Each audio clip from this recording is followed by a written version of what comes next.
Hello guys. Okay hello guys. तो guys आज की क्लास में हम स्टार्ट करने वाले हैं इलेक्ट्रिसिटी का फोर्थ लेक्चर। तो गाइस इससे पहले हम काफी कुछ पढ़ चुके हैं और गाइस मैं आपसे विनती करता हूं या फिर रिक्वेस्ट करता हूं, प्लीज अगर आपने पिछला लेक्चर यानी पिछले लेक्चर्स नहीं देखे हैं तो प्लीज एक बार उन्हें जरूर देख लें, वरना ये लेक्चर आपको समझ में नहीं आने वाला है। हालांकि थोड़ा बहुत समझ में आ ही जाएगा, ठीक है। तो गाइस आज की क्लास में हम बात करने वाले हैं डिपेंडेंस ऑफ, हाँ लेकिन उससे पहले एक छोटा सा टॉपिक हमारा रह गया था जिसका नाम है rheostat. Sorry guys, rheostat. Sorry, marker मेरा फिल नहीं है। ओके, तो गाइस एक छोटा सा टॉपिक हमारा रह गया था जिसका नाम है रियोस्टेट। तो इसकी हम चर्चा करने वाले हैं क्योंकि पिछले क्लास में माइक अनचार्ज होने के कारण, ये सॉरी डिस्चार्ज होने के कारण ये टॉपिक हमारा रह गया था। तो अभी हम इसकी चर्चा कर लेते हैं, ठीक है। तो रियोस्टेट को मैं समझा देता हूं। सबसे पहले इसकी मैं डेफिनेशन लिख देता हूं, ठीक है। The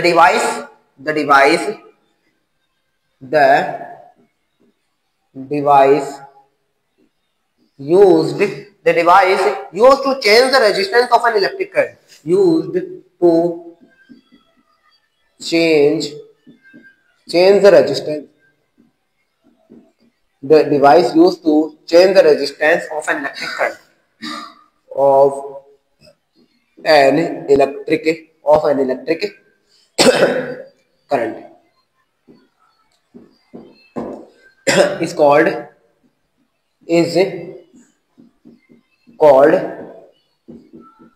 rheostat.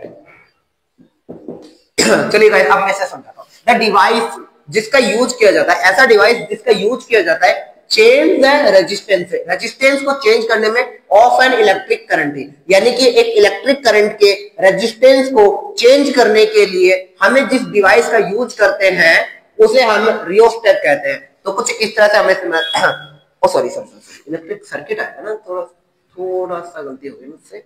CIRCUIT of an electric circuit. हाँ ठीक है। The device used to change the resistance of an electric circuit is called rheostat. अब इसे ध्यान से समझते हैं। देखो रियोस्टेट को अगर हम हिंदी में लिखना चाहें तो हिंदी में इसका नाम होता है धारा नियंत्रक। क्या लिखते हैं हम इसे? धारा नियंत्रक। क्या बात करते हैं? धारा नियंत्रक। अब इसे हिंदी में ज्यादा समझ में आता है कि धारा नियंत्रक का मतलब होता है, धारा का मतलब होता है इलेक्ट्रिसिटी और नियंत्रक का मतलब होता है कंट्रोलर। मतलब कि इलेक्ट्रिसिटी को कंट्रोल करने वाला डिवाइस रियोस्टेट कहलाता है। अब ये कैसे कंट्रोल करेगा? हमें पता है आर का मान अगर हम ज्यादा कर देंगे, आर का मान ज्यादा कर देंगे तो हमारा जो आई का मान है वो कम हो जाएगा, और आर का मान कम करने पर यानी रेजिस्टेंस के मान को कम करने पर हमारा आई का मान इंक्रीज हो जाएगा। तो इस तरह से तो ये जो रियोस्टेट होता है वो क्या करता है? आर के मान को कम और ज्यादा करता है, जिसका इलेक्ट्रिसिटी का मान ऑटोमेटिकली कम हो जाए। आर के मान को यानी रेजिस्टेंस के मान को हम बढ़ाएंगे तो इलेक्ट्रिसिटी का मान कम हो जाएगा, और रेजिस्टेंस के मान को हम घटाएंगे तो इलेक्ट्रिसिटी का मान ज्यादा हो जाएगा। अकॉर्डिंग टू ओम्स लॉ जो कहता है V = IR, और यहां से आर की वैल्यू हम निकालेंगे तो V/I आएगी। तो हम यहां से कह सकते हैं कि आर इनवर्सली प्रोपोर्शनल है आई के, यानी कि आर का मान आई का मान बढ़ाएंगे तो आर का मान घटेगा, और आर का मान बढ़ाएंगे तो आई का मान बढ़ेगा, ठीक है। तो इस तरह से हम इसे समझ सकते हैं। तो ये होता है रियोस्टेट, ठीक है। अब हम बात करने वाले आखिरकार इस आर के मान को हम कैसे बढ़ा सकते हैं, किस तरह से आर का मान इंक्रीज होता है और किस तरह से आर का मान डिक्रीज होता है, इसकी हम बात करते हैं कि आर का मान रियोस्टेट क्या करता है? आर के मान को बढ़ाकर डिक्रीज करता है आई के, और आर के मान को घटाकर इंक्रीज करता है आई को। अब इस आर के मान को हम कैसे बढ़ाएं और कैसे घटाएं, इसकी डिपेंडेंसी क्या होती है, हम इसकी बात करने वाले हैं। चलिए अब बेटा तो गाइस चलिए अब मैं इसे मिटा रहा हूं, ठीक है। तो गाइस अब मैं बात करने वाला हूं डिपेंडेंस ऑफ रेजिस्टेंस, ठीक है। किसकी बात करने वाला हूं मैं? Dependence of resistance. गाइस थोड़ा सा इस क्लास में थोड़ा सा इकोसिस्टम ज्यादा है, तो प्लीज हमें माफ कर देना। मैं धीरे धीरे इसकी फैसिलिटीज के अकॉर्डिंग इसको सही कर दूंगा, बट अभी थोड़ा सा एको ज्यादा है क्योंकि ये जो कमरा है बहुत ज्यादा खाली है, इसके कारण आपको एको ज्यादा सुनाई दे रहा होगा। तो मैं इसे धीरे धीरे इसे कंट्रोल करने की कोशिश करूंगा, लेकिन तब तक के लिए आप भी प्लीज सपोर्ट करते रहिए। ओके, तो आई मीन एडजस्ट कर लेना मेरे कहना। तो डिपेंडेंस ऑफ रेजिस्टेंस, रेजिस्टेंस किस पे डिपेंड करता है? तो सबसे पहले हम कहेंगे रेजिस्टेंस की डिपेंडेंसी होगी length of conductor, length of conductor, length of conductor. Resistance की जो डिपेंडेंसी होगी लेंथ ऑफ कंडक्टर। चलिए बात करते हैं। The resistance increases,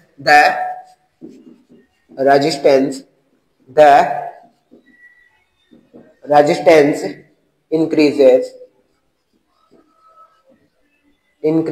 as the resistance increases as the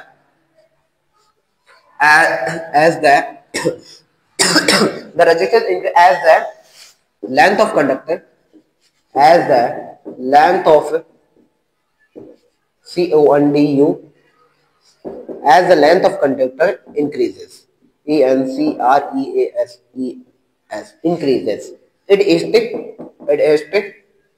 the resistance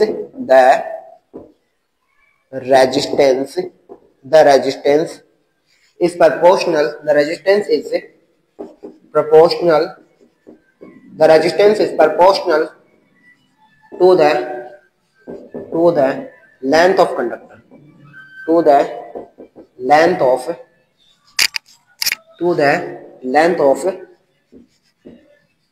conductor. ठीक है, अब इस लाइन का मतलब समझो। द रेजिस्टेंस इंक्रीजेस, रेजिस्टेंस का मान बढ़ेगा as the length of conductor increases, यानी कि हमें जो समझो, चलो यहां से समझो। देखो, ये मैंने कोई एक वायर ले लिया, ठीक है, वायर ले लिया, इस वायर की लंबाई मान लो मैंने क्या ले ली, एल, ठीक है, ओके, यानी कि एल लंबाई का वायर ले लिया, और एक और मैंने लंबाई का वायर ले लिया, इसकी लंबाई मैंने ले ली क्या, एल डैश, ठीक है, इसकी लंबाई क्या होगी, एल डैश, मेरा दोनों की लंबाई अलग अलग होगी, ठीक है, इसकी लंबाई क्या मान ली, एल डैश, ओके, ये एल डैश है और ये है एल, ठीक है। अब हम देख सकते हैं आराम से डायग्राम के अकॉर्डिंग हमें पता चल रहा है कि जो एल डैश है वो ग्रेटर देन है एल से, ठीक है, एल डैश ग्रेटर देन है एल से, तो इसका जो रेजिस्टेंस होगा वो क्या होगा, कम होगा। क्यों? क्योंकि कह रहा है रेजिस्टेंस इंक्रीजेस, रेजिस्टेंस बढ़ेगा as the length of conductor increases, जब कंडक्टर की लंबाई बढ़ेगी तो इसका रेजिस्टेंस कम होगा क्योंकि इसकी जो लेंथ है वो कम है, और इसका रेजिस्टेंस ज्यादा है क्योंकि इसकी रेंज क्या है, ज्यादा है। तो आशा करता हूँ गाइस आपको बात समझ में आ चुकी होगी। तो यहां से हम एक इक्वेशन निकाल सकते हैं, वो इक्वेशन क्या है कि जो रेजिस्टेंस है वो प्रोपोर्शनल है किसके, एल के, यानी लेंथ ऑफ द कंडक्टर के, वो क्या है, इंक्रीजेस है। तो इसे हम इक्वेशन नंबर फर्स्ट दे देते हैं। ओके गाइस, ये आपको समझ में आ रहा है? चलिए आगे चलते हैं। तो गाइस ये फर्स्ट कैरेक्टर है कि जो रेजिस्टेंस है वो किस पे डिपेंड करता है, कंडक्टर की लेंथ पे डिपेंड करता है, कि कंडक्टर की लेंथ बढ़ाएंगे तो रेजिस्टेंस बढ़ेगा, और कंडक्टर की लेंथ को घटाएंगे तो रेजिस्टेंस क्या होगा, कम होगा, इस तरह से, ठीक है। चलिए मिटा देता हूं। तो गाइस साथ साथ में आप प्लीज नोट भी करते रहना इन्हें, और आप अच्छे खासे एक नोट जरूर तैयार कर लेना अपने, ठीक है। अब बात करता हूं cross sectional area, cross sectional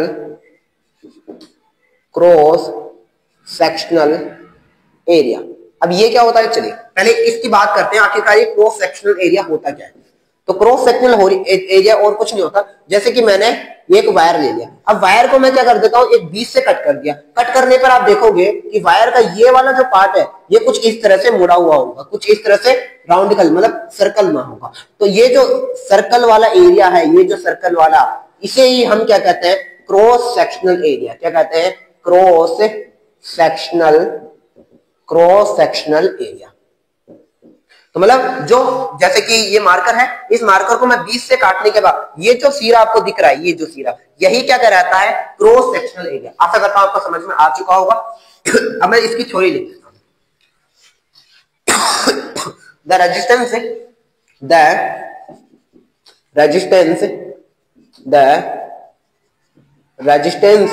of a conductor the resistance of a conductor decreases the resistance of a conductor decreases as the cross sectional cross sectional area as the cross sectional area increases as the cross sectional area increases, यानी कि the resistance of a conductor decreases, यानी रेजिस्टेंस क्या होगा, कम होगा, decrease होगा as the cross sectional area increases, यानी कि जैसे जैसे क्रॉस सेक्शनल एरिया का मान बढ़ेगा वैसे वैसे रेजिस्टेंस का मान कम होगा। ठीक है, ये कहना it is the resistance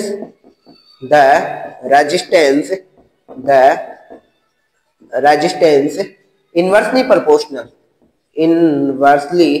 proportional the resistance inversely proportional to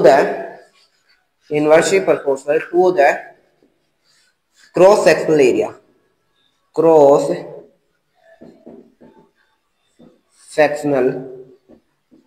ठीक है, the resistance inversely proportional cross sectional area. इसका मतलब क्या है कि रेजिस्टेंस इनवर्सली प्रोपोर्शनल है किसके, क्रॉस सेक्शनल एरिया की। चलिए इसे समझते हैं। ये कहना चाहता है resistance of a conductor decrease, यानी रेजिस्टेंस क्या होगा, कम होगा द क्रॉस सेक्शनल एरिया, यानी कि हम कहना चाहते हैं कि हमने एक वायर ले लिया। ठीक है, ये हमने क्या ले लिया, एक वायर ले लिया और इसका जो क्रॉस सेक्शनल एरिया हमने क्या मान लिया, एक। ठीक है, इसका क्रॉस सेक्शनल हमने क्या मान लिया, एक, और ये है क्रॉस सेक्शनल एरिया दूसरी बात। क्रॉस सेक्शनल एरिया ये है दूसरी बात। ठीक है, और इसको हम मान लेते हैं ए डेस।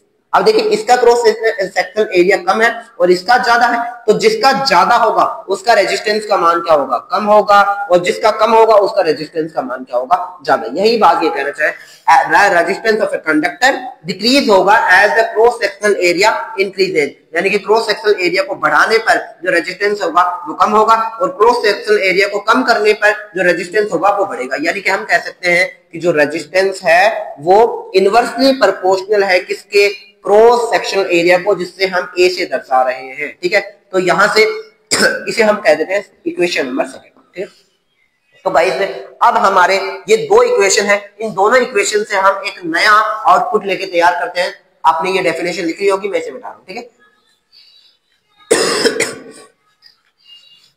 ओके, अब हमारे पास दो इक्वेशन आ चुके हैं। फर्स्ट इक्वेशन थी कि हमारा लेंथ बढ़ने पर रेजिस्टेंस बढ़ेगा, इक्वेशन नंबर फर्स्ट, और सेकंड थी हमारी जो क्रॉस सेक्शनल एरिया बढ़ने पर हमारा रेजिस्टेंस क्या होगा, कम होगा। ठीक है, हमारा रेजिस्टेंस क्या होगा, कम होगा। यहां से हमारे दो इक्वेशन आ रही है। ठीक है, अब हम इन दोनों इक्वेशन से एक नई इक्वेशन बनाते हैं। ठीक है, तो to the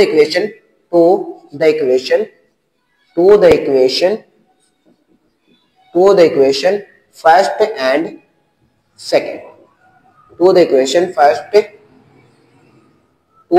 first and second. ठीक है, इन दोनों से हम बात करने वाले हैं। तो हम कह देंगे इक्वेशन 1 और 2 से, तो इक्वेशन 1 ये रही और ये रही इक्वेशन 2 सॉरी, ये रही इक्वेशन सेकंड। अब हम इन दोनों को मर्ज कर देते हैं। ठीक है, तो इन दोनों को जोड़ने पर हम कह सकते हैं आर। ठीक है, अब हमने इन दोनों को मर्ज कर दिया, एल इसको हमने मल्टीप्लाई, एल को हमने इससे मल्टीप्लाई कर दिया। ठीक है, हो गया। अब मल्टीप्लाई करने के बाद हम इसे जो कांस्टेंट है, आई मीन जो प्रोपोर्शनल का साइन है, इन प्रोपोर्शनल के साइन को हम हटाएंगे तो एक नियतांक आएगा, ये कांस्टेंट आएगा, तो इस कांस्टेंट को हम लिख देंगे रो से। ये जो साइन है इसे हम क्या पढ़ते हैं गाइस, रो पढ़ते हैं। क्या पढ़ते हैं, रो, इसे हम पढ़ते हैं रो। ठीक है, रो क्या होता है, इसका नाम होता है, इस इनके अंदर इसे कहते हैं रेजिटिविटी। क्या कहते हैं, रेजिटिविटी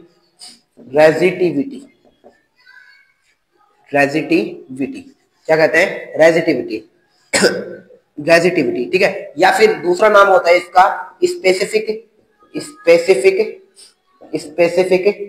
रेजिस्टेंस, रेजिटिविटी, और दूसरा नाम है इसका स्पेसिफिक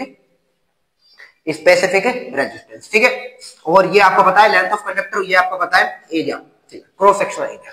तो यहां से हमारा एक नया फॉर्मूला बन के आ चुका है। ओके गाइस, ठीक है, अब यहां से हम इसे चलिए आगे ही बात करते हैं। ठीक है, तो यहां तक ये फॉर्मूला आप नोट कर लें, ये इंपॉर्टेंट फॉर्मूला है, इसे आपको याद रखना है। ओके, अब हम बात करने वाले हैं इसकी डेफिनेशन की, रो की डेफिनेशन, यानी ये रेजिस्टिविटी होती क्या है इसकी बात करते हैं। तो सबसे पहले मैं इसकी डेफिनेशन लिखा देता हूं और उसके बाद मैं आपको समझाऊंगा कि ये डेफिनेशन क्या कर रही है। ठीक है, तो अब हम बात करने वाले हैं रेजिस्टिविटी की। रेजिस्टिविटी कह दो या फिर सॉरी गाइस मेरा गला खराब हो रहा है थोड़ा सा, या फिर स्पेसिफिक रेजिस्टेंस कह दो, रेजिस्टेंस, सॉरी स्पेसिफिक रेजिस्टेंस। अब इन दोनों की हम बात करते हैं। ठीक है, तो आई मीन सॉरी एक ही है, इनकी बात करते हैं। The resistance of a wire of unit length and unit cross sectional area. The resistance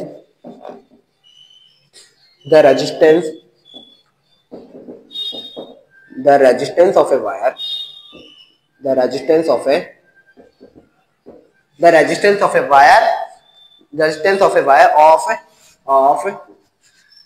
unit length and unit cross sectional area and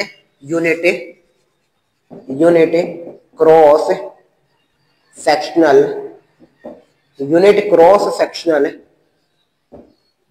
area। ठीक है, the resistance of a wire of unit length and unit cross sectional area is called resistivity, या तो हम इसे resistivity कहेंगे, या फिर हम इसे कहेंगे स्पेसिफिक रेजिस्टेंस। अब इसे समझते हैं। ये कह रहा है the resistance of a wire, एक वायर का रेजिस्टेंस ऑफ यूनिट लेंथ, यानी कि हम आर के फॉर्मूला जाते हैं, तो आर के फॉर्मूले में हम यहां से आएंगे। ओके, यहां से हम ये आर का फॉर्मूला अभी हमने डिराइव किया है। ठीक है, अब यहां से हम क्या कहना चाहते हैं कि हम एल की वैल्यू क्या ले लें, 1 मीटर ले लें। ठीक है, यानी कि resistance of a wire of unit length का मतलब होता है कि एल का मान भी हम 1 कर दें and unit cross sectional area, यानी कि हम ए के मान को क्या कर दें, 1 मीटर स्क्वायर कर दें, यानी कि क्या कर दें, एल का मान भी 1 कर दें, यूनिट कर दें, एंड 1 ए का मान भी हम यूनिट कर दें। तो इस तरह से हम इन दोनों का मान के 1 रखेंगे तो क्या आएगा, R equal to rho into 1/1। ठीक है, इसका मान भी 1, इसका मान भी 1, इस तरह से क्या होगा, R is equal to only क्या आ जाएगा, रो आ जाएगा। क्या आ जाएगा, रो। इस तरह से कह सकते हैं the resistance of a wire, जो resistance of a wire of unit length and unit cross sectional area is called resistivity. वो क्या कहलाएगा, रेजिस्टिविटी कहलाएगा। ओके, यानी कि जो रेजिस्टेंस है वो रेजिस्टिविटी बन जाएगा जब हम इसकी लेंथ को 1 मीटर ले लेंगे एंड उसके जो एरिया है क्रॉस सेक्शनल एरिया उसको भी हम 1 मीटर ले लेंगे। ठीक है, 1 मीटर स्क्वायर लेंगे। ठीक है, तो यहां से हमारा ये भी आ चुका है। अब एक काम करते हैं, इस रो की मैं यूनिट भी निकाल देता हूं। ठीक है, तो यूनिट ऑफ रो, तो यहां से यूनिट भी आप लिख लेना, यूनिट ऑफ रो। तो यहां से जाएंगे तो रो इज इक्वल टू, रो का फॉर्मूला देखो, ए मल्टीप्लाई में, सॉरी डिवाइड में है तो यहां से ये मल्टीप्लाई में चला जाएगा, तो यहां से ये किस में चला गया, मल्टीप्लाई में, और ये जो लेंथ है वो किस में आ जाएगी, डिवाइड में आ जाएगा, ये आ जाएगा डिवाइड में। ठीक है, तो आपको पता है जो आर का रेजिस्टेंस का जो यूनिट होती है वो लिख लेना गाइस, ओम होती है। रेजिस्टेंस की जो यूनिट होती है वो क्या होती है, ओम, लिख लेना। रेजिस्टेंस की यूनिट ओम होती है, यूनिट ऑफ रेजिस्टेंस। अब अलग से नोट करना चाहो तो यहां से लिख देना यूनिट ऑफ, मैंने लिखा ही नहीं शायद, unit of resistance is equal to ohm, या तो इसे ऐसे लिखते हैं ओम, या फिर इसे, इसका साइन होता ही है, या तो इसे ऐसे लिखते हैं या ऐसे लिखते हैं। ठीक है, तो यूनिट ऑफ रेजिस्टेंस क्या होता है, रो, ओम, और जो एरिया होता है, एरिया आपने बचपन में पढ़ा है, इसका जो यूनिट होती है वो होती है मीटर स्क्वायर, एंड जो लेंथ होती है उसका होता है मीटर। ठीक है, अब यहां से यहां हम काटेंगे, काटने के बाद क्या होगा, यहां से ओम और यहां से 1 मीटर ऊपर बचा जाएगा, तो इसकी जो रेजिस्टिविटी की जो यूनिट होती है वो होती है ओम इंटू मीटर, ये याद रखना। तो रेजिस्टिविटी की यूनिट होगी ओम इंटू मीटर। ठीक है, अब इस एम को स्क्वायर में मत ले देना। ठीक है, तो वो ध्यान रखना, एम को स्क्वायर में मत लेना। तो ये यूनिट हमें याद रखनी है। तो ये हमें कुछ यूनिट एंड कुछ फॉर्मूलाज हैं उन्हें हमें याद रखना होगा। तो अभी मैं इसे मिटा रहा हूं। ठीक है,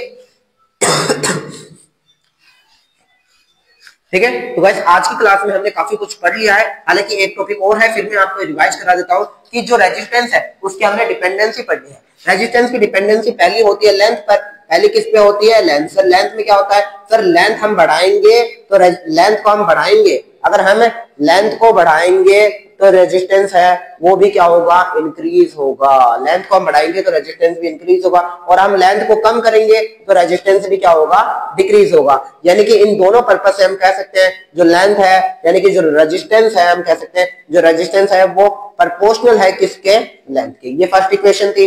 सेकंड थी हमारी, सर एरिया हम बढ़ाएंगे तो रेजिस्टेंस क्या होगा? कम होगा, और सर एरिया हम कम करेंगे तो रेजिस्टेंस क्या होगा? हमारा बढ़ेगा। रेजिस्टेंस होगा हमारा क्या होगा? बढ़ेगा। इस तरह से हम कह सकते हैं कि जो रेजिस्टेंस है वो इनवर्सली प्रोपोर्शनल है किसके? अब इन दोनों समीकरण को, इन दोनों इक्वेशन को हम मर्ज करेंगे। मर्ज करने पर हमारा क्या होगा? L अपॉन A आएगा, और इसको हम आगे निकालेंगे तो L is equal to rho into L by A आएगा। यहां से रो का मान निकालेंगे तो क्या हो जाएगा?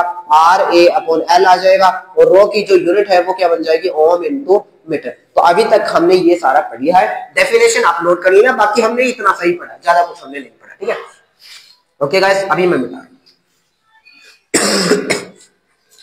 तो गाइस ये काफी आसान है, बहुत ज्यादा मुश्किल नहीं है, प्लीज एक बार इन्हें आप जरूर पढ़ना। ठीक है, अब हम लास्ट बात करने वाले हैं nature of matter.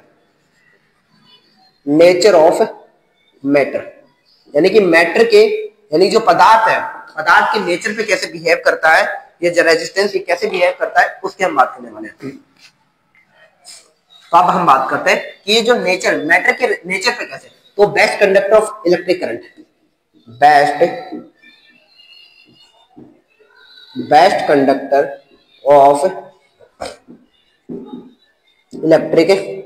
Conductor of electric current, यानी इलेक्ट्रिक करंट के बेस्ट कंडक्टर कौन कौन है, इनकी हम बात करें तो सबसे बेस्ट कंडक्टर होता है गाइस, याद रख लेना, सिल्वर। सिल्वर को हम Ag से लिखते हैं, क्या लिखते हैं? सिल्वर। क्या होता है? सबसे बेस्ट कंडक्टर होता है सिल्वर, याद रख लेना, सबसे बेस्ट कंडक्टर होता है सिल्वर। उसके बाद में हम कहना चाहें तो हम गोल्ड लिख सकते हैं। ठीक है, उसके बाद में हम कहना चाहें तो शायद मेरे अकॉर्डिंग सॉरी, उसके बाद में गोल्ड नहीं होता, सॉरी, उसके बाद में होता है कॉपर। क्या होता है? कॉपर। कॉपर को हम Cu से लिखते हैं। ठीक है, उसके बाद में होता है गोल्ड। गोल्ड को हम पीरियोडिक टेबल के अंदर Au से लिखते हैं, और उसके बाद में हमारा होता है एल्यूमिनियम। एल्यूमिनियम। ठीक है, तो इसे हम Al से लिखते हैं। तो गाइज ये ऑर्डर आपको याद रखना है, सबसे अच्छा कंडक्टर सिल्वर होता है, याद रखना, फिर कॉपर होता है, और फिर गोल्ड होता है, और फिर एल्यूमिनियम होता है। सबसे अच्छा कंडक्टर सिल्वर होता है, लेकिन हम ज्यादातर यूज कॉपर का करते हैं, क्योंकि गाइस ये काफी महंगी है तो हम इसका यूज नहीं करते, हम कॉपर का यूज करते हैं। ठीक है, आशा करता हूं आपको समझ में आ चुका। अब हम बैड कंडक्टर्स की बात कर लेते हैं कि भाई साहब बैड कंडक्टर कौन कौन से हैं। Bad conductor CONDUCTOR, bad conductor कौन से? बेस्ट कंडक्टर तो हमने देख लिया। अब बैड कंडक्टर्स आपको याद रखना है, एक तो लेड होता है, लेड का फॉर्मूला होता है Tb, आपको ये याद रखना है, ज्यादा कुछ माथा पच्चीस नहीं। और सेकंड होता है मरकरी, Hg जिसे लिखते हैं मरकरी। ठीक है, ये होता है मरकरी। ठीक है, मरकरी। ठीक है, तो ये दो आपको याद रखने हैं कि जो बैड कंडक्टर में एक तो लेड होता है, एक मरकरी होता है। आपको बेस्ट कंडक्टर पे सवाल पूछा जाएगा, बैड कंडक्टर पे वैसे तो पूछता नहीं है, और पूछ भी ले तो लेड वगैरह मरकरी वगैरह याद रख लेना, बाकी आपको बेस्ट कंडक्टर ही ज्यादा पूछता है, ये याद होगा। ठीक है, अब हम लास्ट बात करने वाले हैं टेम्परेचर ऑफ रेजिस्टेंस, यानी टेम्परेचर पे क्या इफेक्ट पड़ेगा। ठीक है, तो अब हम टेम्परेचर पे बात करने वाले हैं, टेम्परेचर किस तरह से इफेक्ट करता है, टेम्परेचर डिपेंडेंस। ठीक है, TEMPERA, temperature dependence. Temperature dependence, तो टेम्परेचर किस तरह से इफेक्ट करता है इसकी हम बात करें तो resistance of metals increases as the temperature increases. The resistance